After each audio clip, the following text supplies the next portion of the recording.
So today we're dropping a Sunday video because the next few days are going to be absolutely insane in the stock market, and today I'm going to point out a few of those key events that are happening in the stock market in the next few days, which is going to cause this stock market insanity that's going on. Just before we get onto these key events that are happening this week, if you do want to join the Patreon, link is in the description. It's £5 a month. It works out as £1.25 a week, which is not too bad at all, considering you get 2 exclusive videos a week on there, one of them being the earnings review from last week, and we talk about some of the companies that reported earnings. It's about 25 minutes long, and there's also a Discord with 600 members on it, and I post what I'm buying and selling in real time on there. So if you do want to join that, go watch that video. It was only dropped a few minutes ago, but let's get on to the key events for this week. So first of all, inflation. We're getting the inflation data this week. It comes out on the 14th, and at the moment inflation is looking not to drop as much as it has been doing. So you can see here the consensus is to be around 6.2%. That's going to be down from 6.5%, and actual trading economics, they're actually predicting a 6.3%. So obviously it's still declining in the right way, and it's still coming down at a fair quick pace. Obviously I think that for the markets to be happy, we will have to see it come in expectations, but obviously if we can keep dropping even quicker or even a rapid drop, obviously that will get the markets once again excited again. And obviously this is key because what do we know, the Fed are going to start meeting again in March time, and we'll probably get one set of extra data before they actually come and do the next rate hike, but we need to see inflation rapidly coming down for them to do that, for them to be a little bit more relaxed on the interest rates that they are hiking up at the moment. So yeah, obviously it's key that we still see inflation coming down at a really quick pace, and obviously we'll get that information on the Tuesday, so that's going to be something key to be looking out for. And getting on to the companies that are reporting earnings this week, and it is like my Super Bowl week because my mega stock, the King, is reporting, and it actually, funny enough, is Super Bowl week, and that's going to affect this company actually going forward. It won't be in this earnings report, but it's going to be a massive event for it, so we'll dedicate a few minutes at the back end of the video to the King in a few minutes. But getting on some companies that are reporting earnings this week, we've got Palantir. Obviously that's quite a big, heavy retail investor stock.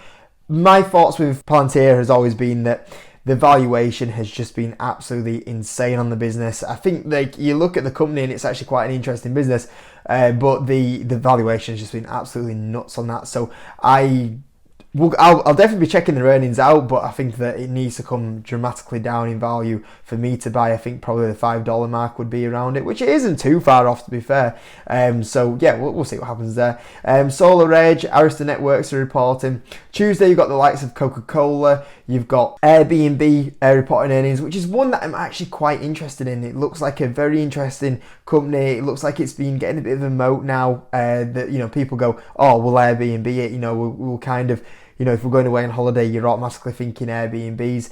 And the only thing that I always have with Airbnb is like, this year they're actually coming off 39% year-over-year growth, which you're like, oh, that's, when you look at the company and it's trading at like 45 times earnings, you're like, okay, if it's growing at them sort of rates and it trades at them sort of earnings, I can justify it. The problem is that when you look at analyst expectations for 2023, it's 12% revenue growth. So, 12% revenue growth company, and it trades at 45 times earnings. That's ridiculous value. So, or overvalued, should I say, not value, overvalued. That's mega insane. So, I mean, I've always been really interested in Airbnb, but 45 times earnings for a company growing at 10% or 12% is absolutely crazy. So, either I'm looking for a big drop on Airbnb, and it needs to be a big drop, or the Airbnb actually come out. Actually, you're all thinking we're going to grow 12% a year. Yeah, it's actually going to be like a bit more towards 20%, and then it'd be like, okay, now we're starting to get a bit more better growth for the valuation that we're getting here. But I'll be keeping an eye on that one. That's a classic case of fantastic company, terrible valuation. So yeah, and then Upstart reported earnings. I didn't really realize how bad it got for Upstart. Upstart was one of those stocks that went bonkers in 2021, 2022, and since then it's been having a massive reality check. This is one of the stocks that's down massive amounts, and I never actually realized how bad it actually got for Upstart recently. Like, the recent earnings were terrible. They had an EPS miss of 0.16. Revenue was down 31% year over year and missed by 12%.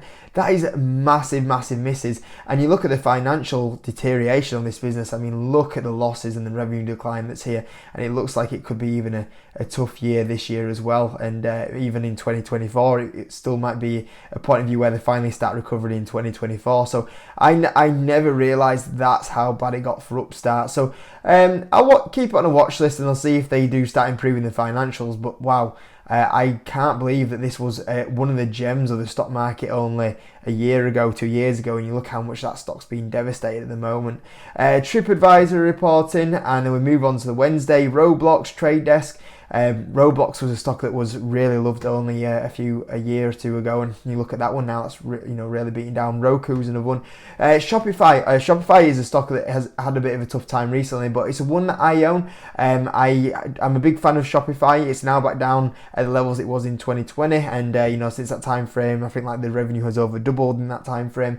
The last earnings report that Shopify actually brought out actually was one of their strongest reports for a while. It was finally starting to move in a positive direction, and we know we have Shopify that will be increasing the prices this year, so that's going to see a bit of a boom or jump up in the revenue. So it'll be interesting to see how much they're forecasting there. Now they've said they're going to be increasing prices, and it's no small increased price either. I think it was 30% or something they said they were increasing them by. So yeah, we'll keep an eye on that one. Then we're on the Wednesday, or the Thursday should I say, we've got Datadog. Datadog is actually a company I really like. It's a growth stock I would actually not mind owning. The only problem is the valuation. I would like it to be a bit like a Shopify and get back down to levels it was at in 2020, which would be around the $40 mark. That's where I'd be interested in buying it. But it hasn't got that low at the moment, but you never know if it comes in with an earnings that is a little bit below Wall Street estimates, or gives an outlook that's a little bit below Wall Street estimates. It's still quite highly priced, so it's something that Wall Street don't like, and maybe it has that drop and goes on a negative run. So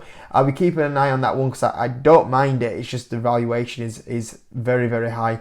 DigitalOcean is one that I'm also tracking as well. Same again, I just want it to come a little bit of a lower valuation. And then you got the likes of DoorDash, you've got the likes of HubSpot. Same again, I like that one, but it's a little bit of a rich valuation. You got John Deere on the close on Friday. And that leaves us with the big one of the week, which is DraftKings. Now, obviously, this is the biggest companies that report earnings. So these are a few companies that I own, like InMode, for example, that are actually reporting this earnings this week, but it's not on this list, for example. But the one that is on this list, and also one that's the biggest one for me this week, is DraftKings, and DraftKings will be reporting earnings.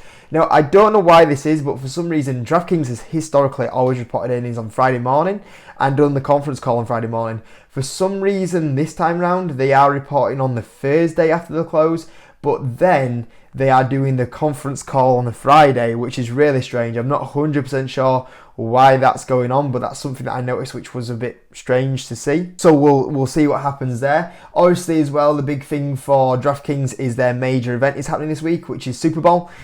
Super Bowl is the one where there's so many new customers up for grabs. The kind of event that attracts everyone in for major sports betting in the US is the Super Bowl. So there's a lot of potential people that they will be wanting to join the platform through there. It's the biggest onboarding event for them. And obviously as well, it depends, it will have a big massive effect potentially on the hold rate. At the moment I believe it's the Eagles that are the favourites. So it would be a very nice outcome for DraftKings if the Chiefs will win. So that's obviously something as well that could affect the hold rate depending on what happens later today. But getting on to the financials and the number side of it, that's going to be the really interesting point. And you can actually see at the moment analysts are very different on what they're expecting from these earnings. So if you look at the EPS, the low side is negative 0.73. On the high side, it's 0.26, negative 0.26. So you can see here, there's nearly a 50-cent difference between the actual low side and the high side on the EPS. So that's a big range, but on overall, the average is negative 0.59. On the revenue side of it, there's nearly 100 million difference on the DraftKings revenue guidance as well. You can see here, 840 million on the high side, and on the low side 757 million, but the average estimate is around 797 million, which would be around 68% year over year growth. So I mean, that's everyone's got different ranges here what they could potentially come in. My thoughts, what I think they'll do is I think they will beat on revenue, I think EPS will be a miss. The reason why I think EPS will be a miss is because the actual hold rate could be quite low this quarter. The reason why is if you look at a lot of the sporting outcomes have not come in the favour for the likes of sportsbook like DraftKings. So I think that potentially could happen. The other thing that is very unpredictable is that obviously, even though it seems ages ago now, the World Cup was in that period of time, so we don't know how much the World Cup would have attracted people in to potentially opening or do sports betting, or what the hold rate potentially could be on that one.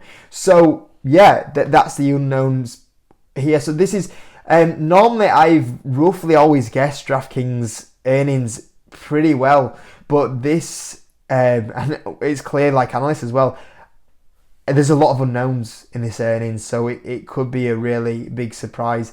So there's all that kind of going on, and then it gets to what the actual outlook's going to be for the year. Now, obviously, DraftKings quite early on actually gave their outlook this year already in last quarter, which I think was a bit weird and was actually not a decision that I was actually a fan of. I felt like they should have left it until they got to Q4 to give their outlook. So maybe they give their outlook out now, and potentially they've changed it slightly.